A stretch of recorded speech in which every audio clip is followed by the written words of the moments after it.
what we need to start doing with studying is working on calming our nervous system down. The best way to start is to pay attention to your posture. The moment you have this unpleasant sensation in the body, are you hunched over? Are you not sitting straight? Are you sitting and leaning to the side? What's happening with you, especially your neck and your lower spine? Hi, everyone. Welcome to Mind Over Legal Matter, where we approach Florida bar essays one mindful step at a time. In today's video, I'll be interviewing Monika. She is a coach who has a ton of training and expertise, including being a master practitioner in the metaphysical anatomy technique, a certified practitioner in the heart math system, and she's even a certified health coach, just to name a few of her credentials. I actually personally worked with Monika when I needed help working through some grief with the loss of my mother, and then my brother a few years later, and then my beloved dog, who you see in all of my academic MOLM videos. I saw Monika and she helped me tremendously. I honestly cannot thank her enough for how much she helped heal my heart. So that got me to work with other issues I was dealing with, in particular mindset issues about limiting beliefs in many aspects in my life. So she helped bring so much awareness in my life. And I realized that Monika would be an excellent mindset coach for bar exam takers. So this is where you guys come in. I ended up referring many students to Monika, and they all loved her as well. So that's why I wanted to interview her for today's video. I wanted to introduce her to the bar exam taker world. So let's get right to it. Monika, please introduce yourself and tell us a little bit about yourself. Thank you for inviting me here. My name is Monika, and I am helping Ellie's students work on their mindset from a slightly different approach than just a thought process or planning or creating a good story for yourself to feel prepared. I actually help you take your body on board with you. So your emotions and what you feel in your body when you sit for the bar exam is on board with you, supporting you and expanding your resourcefulness and ability to focus and feel prepared and confident. The bar exam is just one component of what's actually going on, but the story of why we're taking it, what does it represent in our life, and who else it is connected to in our environment and our support system, and what are the implications of not passing the exam is what needs to be addressed. Because what we have noticed through many sessions with other students is that the bar exam many times represents their parent, that they fear disappointing. And these associations and emotions are not in the forefront of your consciousness, not something that you're thinking about right away.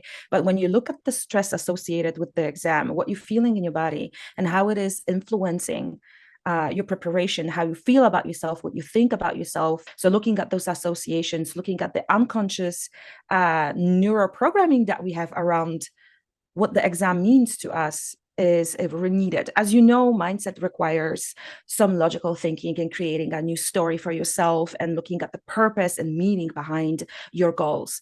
But what we sometimes forget is a very important part of mindset is emotion. Emotion is not logical. Emotion is body-based. It's something that you feel in your body, either in your chest, on your shoulders. You might have a headache, very tight traps. You might have this dizzy feeling in your stomach. When we look at the stories that these sensations create for you and what is the first association you have with that, then we can start addressing that through some neuroscience, through controlling what you can control, which is your body posture, which is your breathing, and not actually controlling the emotion, letting it run in the background, but feeling more confident about how you approach it and how you respond to it. Yes, many common beliefs and emotions that bar takers have are, I'm not worthy of passing, I'm not able to pass, I'm not capable of passing, this is my fourth time, this is my fifth time, I might as well just give up. Can you explain more about how they can overcome that? I understand that these are unconscious beliefs, like they're maybe carrying and not even realizing it. But then once the awareness is there, what are some other tools that they can use or implement to help them? What we need to start doing with studying is working on calming our nervous system down. The best way to start is to pay attention to your posture. The moment you have this unpleasant sensation in the body, are you hunched over? Are you not sitting straight? Are you sitting and leaning to the side? What's happening with you, especially your neck and your lower spine? Change the position in the chair. Straighten your back. Take a deep breath. Lower your legs so they touch the ground. Soften your belly and drop the shoulders away from your ears. Relax the jaw. Relax the eyebrows. This takes literally just 30 seconds to go through these points. Take a deep breath and ask yourself, what is it that I'm feeling right now? Just name the emotion. Your awareness of it is enough to start looking in the right direction. So hiring help that will help you, one, find what the root of the problem is, how your body reacts to that, and gently bringing the nervous system to the state of relaxation, to that state of receptivity by guiding you through a specific exercise, breathing exercise perhaps, or visualization. And then when the body is relaxed, your nervous system is receptive, it's so much easier to think positively, to reassure yourself, to gain access to internal resources like curiosity, like confidence, like peace that you can then bring to the table. But it is highly beneficial to start, one, correcting your posture and then naming what is it that you're feeling. Take just 2 minutes before you start preparing for the exam and assume the position of a superwoman. Yes, the Superman pose. Yes, your hands on your hips, just like that. Yep. Chest out, sitting out straight, and start to feel how you start to feel about yourself when you assume this position just for 2 minutes.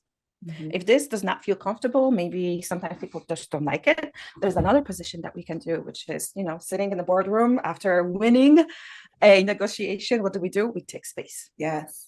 Putting the hands behind our back like this, our head and chest out, chin up, and look off into the distance. And notice what is happening in your body when you assume it for just 2 minutes. The cortisol goes down, certain neurotransmitters go up, so the stress response goes down. We have so much more peace in our bodies. But the reason why it might not be working for you the way you want to is because there is a deeper root cause that needs to be addressed. And it's so much better to address it with someone else that can help you look at the hidden benefits that might be there. By hidden benefits, I mean those positive feedback that we get from a negative situation, why people want to be stuck and they don't want to change because it does not threaten their current position.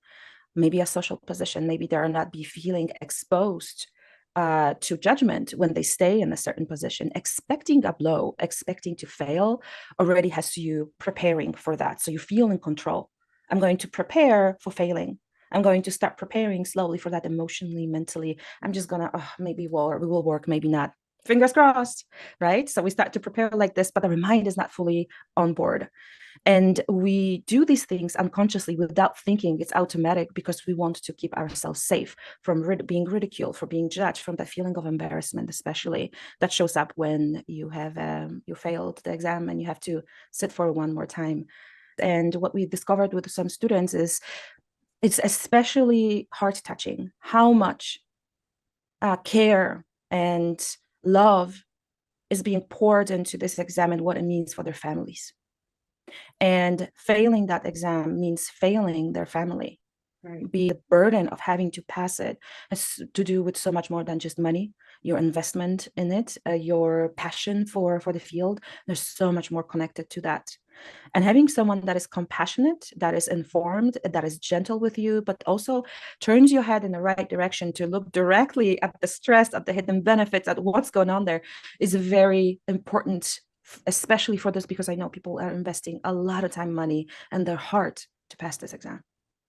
Yes, exactly what you're talking about. Sometimes that feeling of comfort in that comfort zone where this has always worked for you, being stressed or being thinking the negative thoughts. And so to get out of that comfort zone and start doing uncomfortable things to snap yourself out of that so that you can be better prepared for the exam. So that makes so much sense, because when you are calm, like you were saying, when you're at peace, then you're more confident and then you can access all that information that you've been learning, that you've been studying. What would you say to someone? Because I know a lot of students are like thinking, well, the journey to the exam is a costly one, like you mentioned. We have the hotel fees, the exam fees, the commercial course fees, the this fee, the coach fees, and so now I have to, now I need a mindset coach. What would you say to that? Like, why would it be worth it? Why is that a good investment? Mm-hmm. It is worth it because it sticks for you for life. This is not a cup of chamomile tea to calm you down temporarily. Investing in a mindset coach means that you are building a toolbox for yourself that you will be able to use, let's say, in a courthouse. Once you enter this field, you probably already have some recollection that is a very stressful field, that you need to be able to collect yourself and be calm, cool, and collected, and have access to that calculated side of your thinking. And the empathetic side of you can be on your side instead of getting in the way. So working with a mindset coach prepares you for that. And that expands to other areas from the moment you learn that. You can then translate this knowledge, this experience and knowing into your family life, into your friendships, into your professional life, into your own personal development. And it always saves you time. How about we learn and gain access to a much more calm, resourceful, and expansive state of mind that we don't have to work on? It's naturally in us because it becomes a part of who we are, our own self-image and our esteem. That's what working on the nervous system with the body does to your mindset. It's a foundation for the thinking that you will be placing on top of it. Yes, yes, I love it. This is so valuable for bar exam takers. Thank you for all those tips. If somebody wanted to work with you, how do they find you? You can email me at monika@alwaystheheart.com, or visit me on my website, alwaystheheart.com. And I also have a discount code for Ellie students coming my way. I'm offering you a generous $35 off my sessions, any service that you want. Thank you so much. That is so wonderful. I'll put all that information in the description below. Is there anything else you wanted to say? You have been preparing for this for a long time. It's time perhaps to start considering there is so much more to you than just your memory and ability to think, and that you sitting there in your body in the exam room, how about the body is on your side where you don't have to feel that tense sensation? And what if you could learn to work with your body, your nervous system in a way that benefits you later in life and also your clients that you will be working with? Yeah. Oh, that's great. Well, thank you so much for being here. For more resources, visit mindoverlegalmatter.com. Bye.